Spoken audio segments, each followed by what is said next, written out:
Yes, good morning dear friends. अपन लोगों का रिटर्न ऑफ इनकम चालू है। रिटर्न ऑफ इनकम के अंदर बस आखिरी के दो सेक्शन बाकी है अपन लोगों के, सेक्शन 140 और 140A। देखो सेक्शन 139 जो था वो डील करता था किसके साथ में, रिटर्न के साथ में, compulsory and mandatory filing of returns. 139(1) के अंदर था। 139(3) अपन लोगों का फिर लॉस रिटर्न था, फिर 139(4), 139(5) रिवाइज रिटर्न, बिलेटेड रिटर्न, ये सब बातें अपन लोगों ने कल तक देखी थी।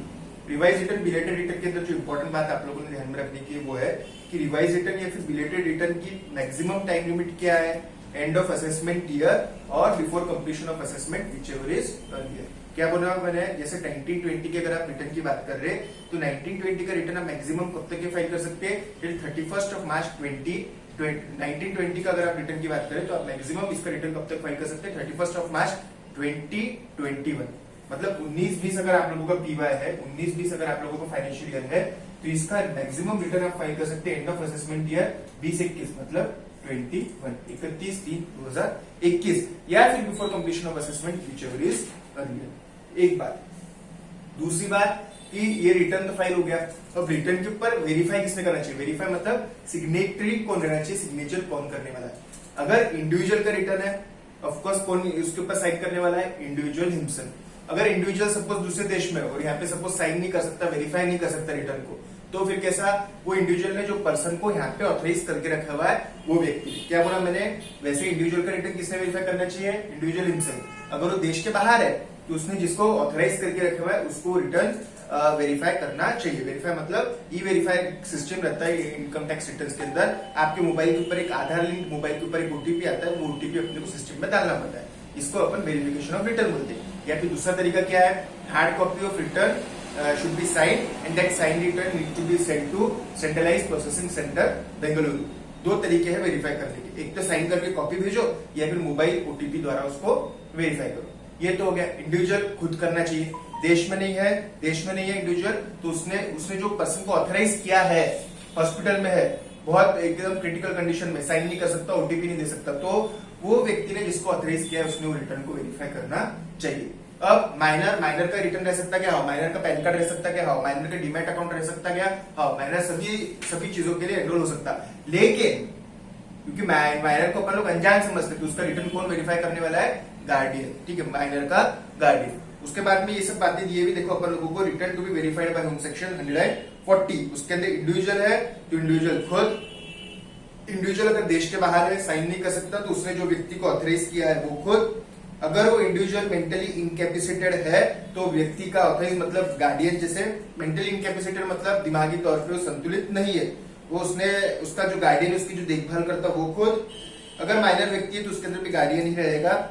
ठीक है, और इंडिविजुअल अगर देश के बाहर है, फिर इनकैपेसिटेड है या फिर दिमागी तौर पर संतुलित नहीं है, बाहर है, ये सब है, तो ऑथराइज व्यक्ति ही करने वाला है। एचयूएफ का रिटर्न कौन वेरीफाई करने वाला है, एचयूएफ का मैनेजिंग कौन रहता, मैनेजिंग उसका जो मैनेजर रहता है एचयूएफ का मतलब कर्ता।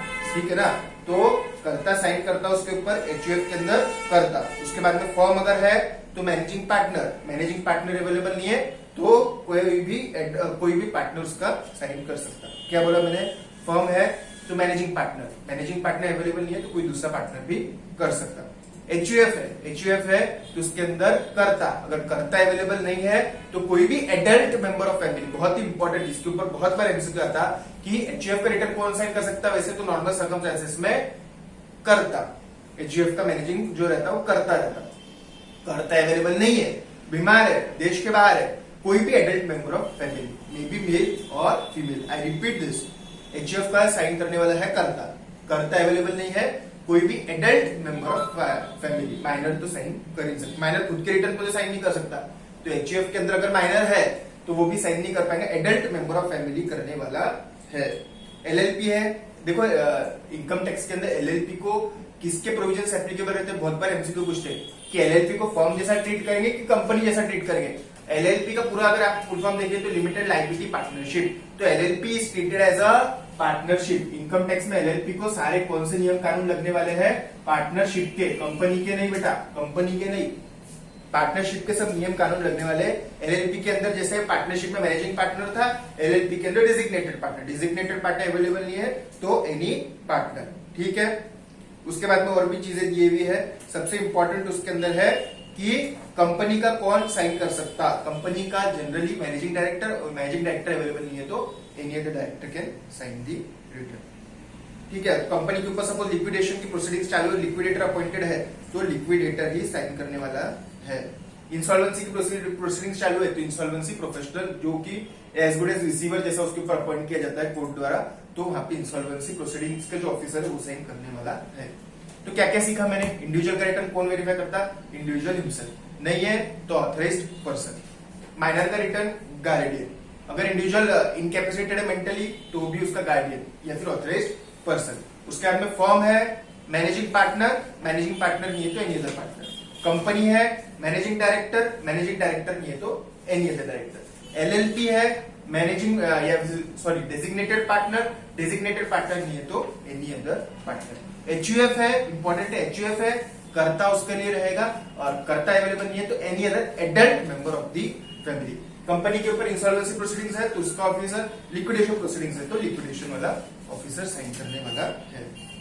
आ जाइए last section, self assessment tax, section 140 है।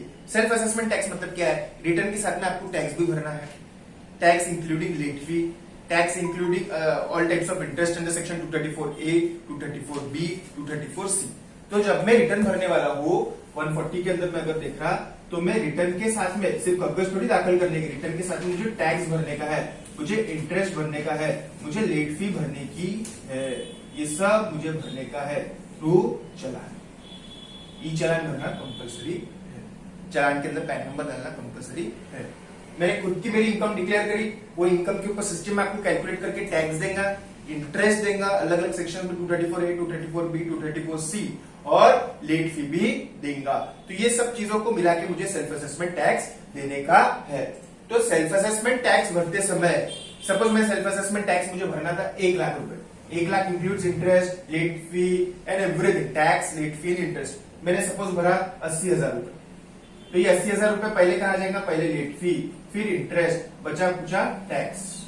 सपोज मैंने सेल्फ असेसमेंट टैक्स पूरा नहीं भरा तो रिटर्न को इनवैलिड ट्रीट किया जाता है। और जो मैंने जो भर दिया कम भरा, पहली बात तो इनवैलिड हो जाएगा रिटर्न, एक बात।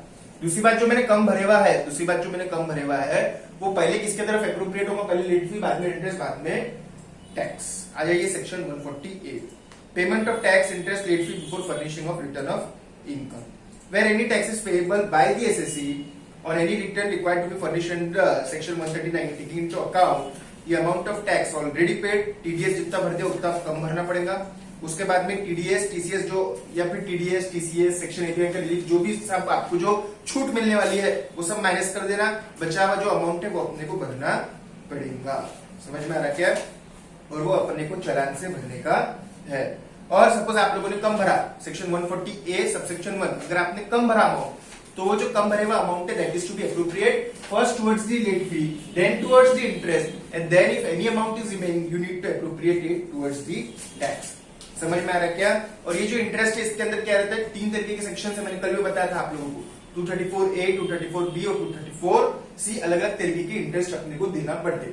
जैसे मैंने कल के इसमें बताया था आप लोग 234A late filing of return, 234B है एडवांस टैक्स 90% नहीं भरा, 234C है समय पे इंस्टॉलमेंट्स नहीं भरा, तो वो भी इंटरेस्ट सब एकम्पनीड होने वाला है। जो भी मुझे जो टैक्स भरने का ultimately with the returns after taking all type of deduction under TDS, TCS, वो जो भी अपन ने भर दिया, जो भी बचे हुआ अमाउंट है वो अपन लोगों को चालान के थ्रू रिटर्न के साथ में भरने का है। जो अपन भरते चालान के थ्रू रिटर्न के साथ में उसको क्या बोलते हैं, SAT, सेल्फ असेसमेंट टैक्स। खुद असेस कर रहे, इनकम खुद डिक्लेयर कर रहे ROI में और साथ में टैक्स भरे। ठीक है, टैक्स अगर कम भरा, इंपॉर्टेंट क्वेश्चन है, अगर टैक्स अगर कम भरा आपने तो सेक्शन 140A सबसेक्शन 1 क्या बोलता, it shall be first adjusted towards the fee payable, मतलब late fee 234F, thereafter towards the interest section 234A, 234B, 234C and the balance if any shall be appropriated towards the pure tax, that is the income tax।